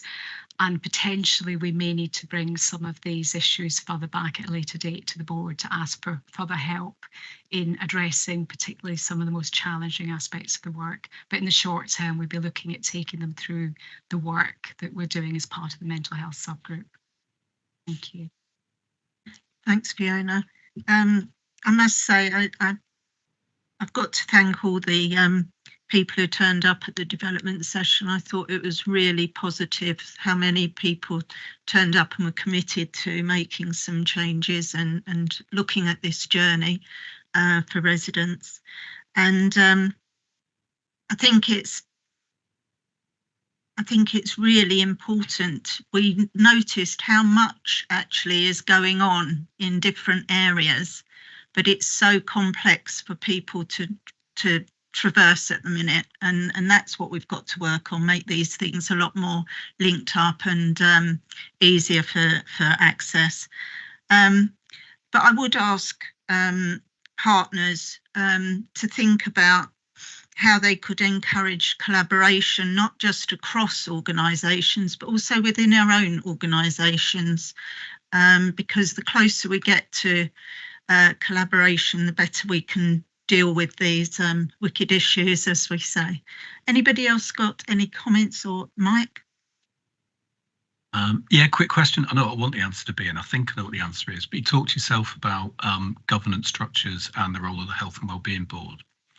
And I guess just want to make certain that there is, you know, that there is a space there which is we can localize stuff and sort of thinking there's the mental health collaborative for the system. So clearly there's a lot of system work going on, and it's almost a kind of seeking assurance that there is enough there that we're able to work with on a placed basis to make the group worthwhile, if you know what I mean. Not having to go, but just want to make certain we're not just taking orders from the collaborative and there's actually no ability to sort of tweak it and bend to the will of kind of Leicestershire's needs, if you like.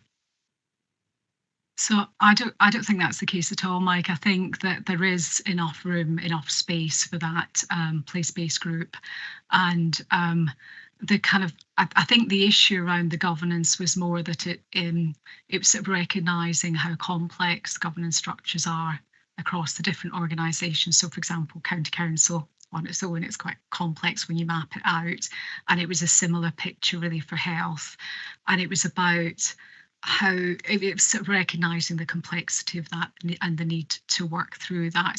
So admittedly that still exists, but I think certainly the role of that place-based mental health group feels important, and it feels worthwhile, and it feels as if we're making some significant inroads in terms of the work that's taking place.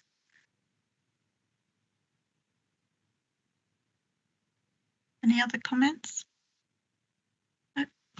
Okay, so the proposed motion is that the progress made by the mental health subgroup since it was established in 2023 be noted, that the feedback from the mental health development session be noted, and that the recommendations made at the mental health development session be supported. Are we all in favour of that? Yes, thank you. Right, our final item is the health determinants research collaboration. Sorry, thank you, Fiona, and thanks to the subgroup too. The health determinants research collaboration briefing report, which is pages 235 to 238. The purpose of the report is to provide an update on the Leicestershire County Council's funding award to become a National Institute of Health and Care Research, Health Determinants Research Collaboration. That's a mouthful. This report will be presented by Mike Sands, Director of Public Health, and Tom Purnell, Assistant Chief Executive. And I believe there's a short video first to watch. If we may, maybe we'll take the video just at the end, I think. So hopefully the paper is self-explanatory. I was going to get Tom to introduce himself, but you've done that. And you know, so we come with two different hats. So we're no longer, or at least we are, but for the purpose of this item, not Assistant Chief Executive and Director of Public Health. We're the co-directors of the HDRC, the Health Determinants Research Collaboration. Which is very exciting. It's good news for Tom, because he only ever turns up at meetings when something's gone badly wrong. You know, so if it's flooding or gas outage, I mean, with Jane and Tom in the same room, it's a wonder we haven't self-combusted. Hopefully the paper sets out where it's been at. So in short, National Institute for Health Research, the NIHR, are obviously big funders of health research and recognise that the wider determinants of health are a really important influence on our health. But they also recognise that a lot of levers to influence those wider determinants sit in local government, and local government has had nothing like the research capacity support to enable local government in particular to do the research into what works, etc., etc. So they did this funding call last year to fund an initial 10 HDRCs, which are specifically about building research capacity in local authorities to do this wider determinants research. We weren't successful in a joint bid with the city, but we put in our own bid this year, and we've been successful. One of a number of units. It's going to be about 30 in total, but we did really well to get funded. So purpose of that unit, it's not like we've been given £5 million over 5 years to just do our own research. As I said, it's about building the capacity within the council to do our own thing, and the end result should be a sustainable unit that can bid for research funding to do it. So there's an element of having a bit of kind of our own flexibility to research questions of importance to us all, which is the link with the Health and Wellbeing Board. But it is about building capacity, seeking funding, and putting in place a proper research governance structure. So that's kind of where we're at. We've just started on the journey, dread phrase. We've got a development year funding to do a number of activities, and if that passes muster, then we move on to get this £5 million over the next 5 years from 25 up until 2030. So Tom, I don't know if you want to kick in and say something about, well, you know, the detail of it. Yeah, no, thanks, Mike, and afternoon, everybody. Yeah, the HDRC unit would sit within the Business Intelligence Service within the County Council, and that's a corporate service that provides support across a wide range of issues to all of the council's departments, and also works with partners too. So the intention is to fully embed the HDRC work into that service. The report, I won't go through it in detail, but in paragraph 11 it sets out how the council's research culture will be developed through 6 pillars of action, you know, including things like increasing community participation, expanding our expertise in certain areas, artificial intelligence, for example, and building our capacity through training, etc. So all those sorts of things. The key deliverables have been agreed with the NIHR for year 1, and I think these are in effect putting in place the foundations that will enable us to you know, crack on with things when we get the 5-year funding. And I think we're confident we're going to get the 5-year funding. So when rather than hope, when rather than if. So the those four deliverables set out in the report too, but essentially around making sure we've got the right collaborative research environment, putting in place a plan for developing our research workforce, so we've got the right capacity and skills in place, establishing a public advisory group so that we get so that group can help us develop our public and community involvement, engagement and participation strategy, and also help us identify who our underserved communities are, because that's going to be a key part of the HDRC work.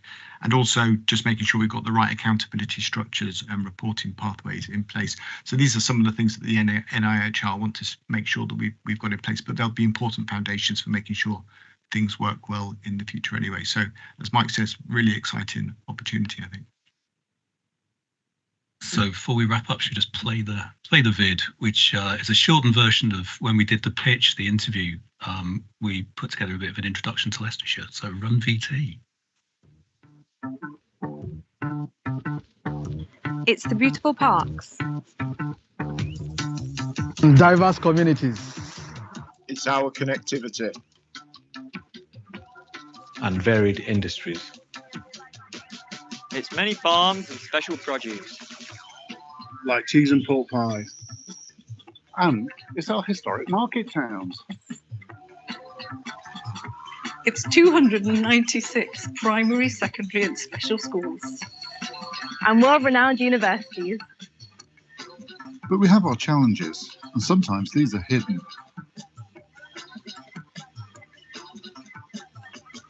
Research can help us learn how to improve the health of everyone in Leicestershire. By helping us understand how to make parks accessible for everyone. And helping to make our high streets healthier places to be. By understanding the impact our industries have on the air we breathe. And how to develop healthy housing. By teaching us all about research. And training us to become Leicestershire's future researchers. It will help us develop healthy public policy. And create new jobs that are good for our health. It will provide more opportunities for training and careers. And improve links with universities. And the NHS. It will open up new opportunities for residents. In an inclusive way. It will support healthy ageing. And help us create healthier places for the future. It will help make our voices heard. This is my Leicestershire. This is my Leicestershire. This is my Leicestershire. This is my Leicestershire. This is my Leicestershire.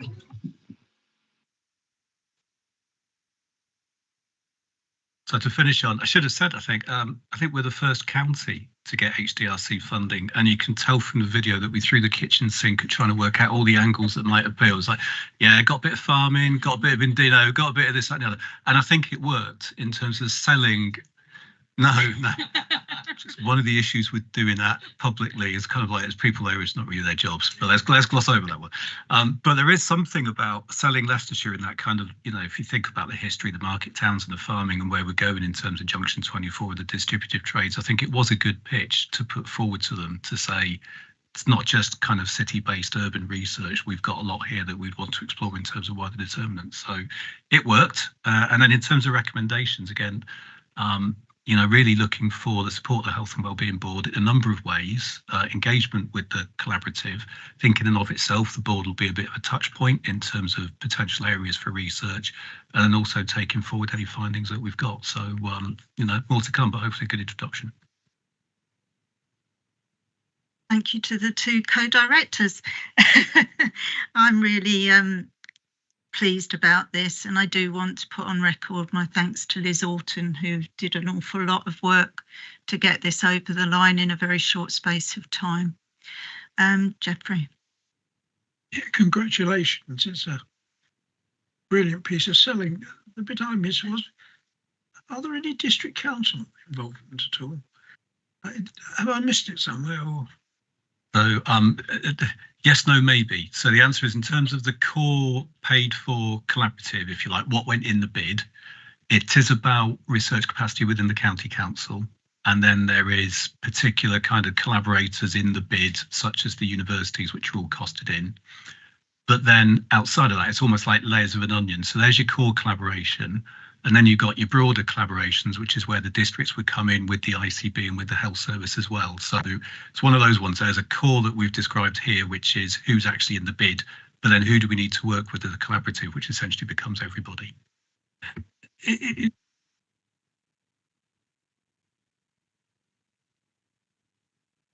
Sorry, environmental health, housing, things I just noticed there are the core business of the districts. Yeah, that's why we need that collaboration. Rational. Thank you. As you'd expect, Mike, hugely excited about this. So the paper talks about asthma, cancer, obesity, cardiac disease, which are all my favourite words. We will talk today about the CYP plan, the Children and Young People's Plan, mental health, demand on services, all of that kind of stuff. And the single most exciting, so I'm sorry to everybody else who wrote papers, but the single most exciting line in this paper pack today, mobilising knowledge into policy and practice and working with networks and district councils about how to make this a reality. We could really use this to really look at the health of our population, not only for the county, actually everything that we find through this, we will be able to apply across the city and Rutland as well. So we should be absolutely supporting this. Anything you need from your House colleagues, we will be happy to support, and hugely excited to make those links across. Thank you. That would be brilliant. I think it was Taz, of course, no longer working in the county council, who said something about healthy public policy. And I think that's a very important piece for me. So if we take asthma, it's not necessarily about researching into asthma, because that can carry on in the kind of biomedical world, but an understanding of where air quality impacts on asthma, and then how we take that results and plug it into the work of district councils, into the work of the county, and then into the care pathways around asthma. That's the kind of reach that we know one would want to have. So yeah, absolutely. Ed?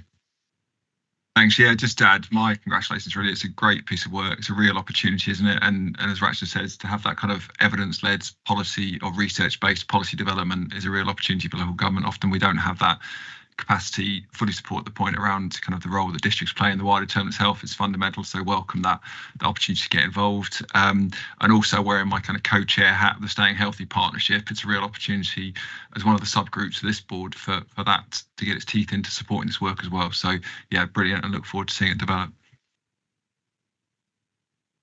Thank you. I can't see any other comments or anything. So the proposed motion is that the establishment and growth of place-based collaborative research focused on wider determinants of health be supported, that the board advocates for the use of research evidence in decision and policy making, and that the board receives further updates on this work in due course. Everybody agreed? Thank you. So item 13, date of next meeting. This will be the Thursday, the 23rd of May at 2 o'clock. So please put it in your diaries. Any other items which the chairman has decided to take as urgent? There are none. So that concludes our meeting. Thank you for engaging, and thank you for your attendance today.